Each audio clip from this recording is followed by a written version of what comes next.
हम लोग जानेंगे कि पोषण ट्रैकर में टीकाकरण हमें किस तरह से करना है। तो सबसे पहले हमें पोषण ट्रैकर में जाना है।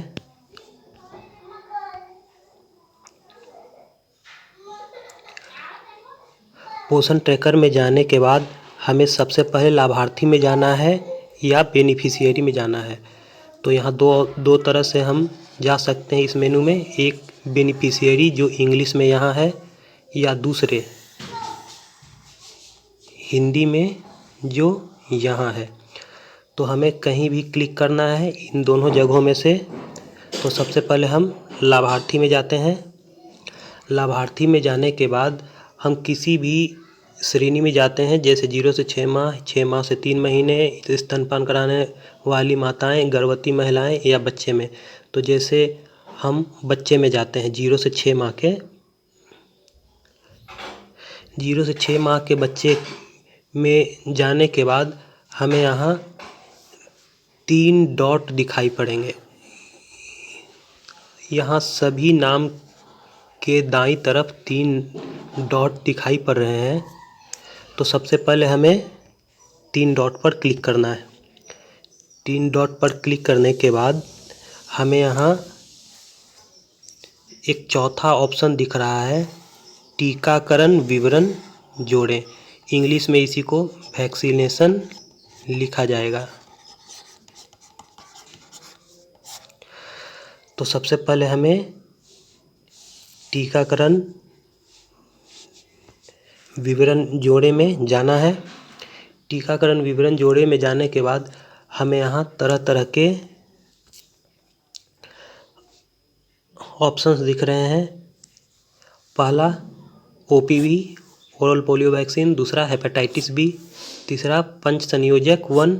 इसी तरह से हमें कई नाम देखने के लिए मिल रहे हैं। लेकिन हमें यह भी जानकारी रहनी चाहिए कि आखिर कौन से वैक्सीन किस बच्चे को दिया जाता है। तो सबसे पहले अगर देखा जाए तो जन्म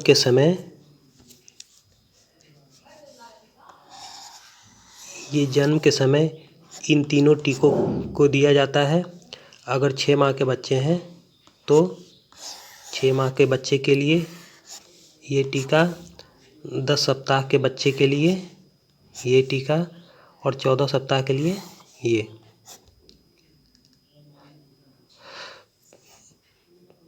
अब इसके बाद हमें टीकाकरण आखिर रजिस्टर कैसे करना है। अगर किन्हीं बच्चों को टीका पड़ गया है या किन्हीं महिलाओं को टीका पड़ गया है, तो सबसे पहले हमें, मान लीजिए कि हेपेटाइटिस बी का टीका पड़ा है, तो हमें हेपेटाइटिस बी पर टिक करना है। हेपेटाइटिस बी जब टिक कर देंगे हम लोग, तो यहाँ पर हमें कैलेंडर दिखाई पड़ेगा। ये कैलेंडर, इस कैलेंडर में अगर हम यहाँ टिक करेंगे तो हमें कैलेंडर नज़र आएगा।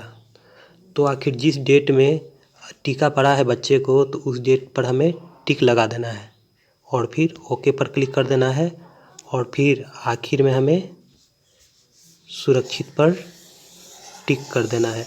इसी तरह आखिर जो जो टीका लगा है हमें उसी पर क्लिक करना है और सुरक्षित कर देना है। इस तरह से हमारा टीकाकरण सूची पूरा हो जाएगा।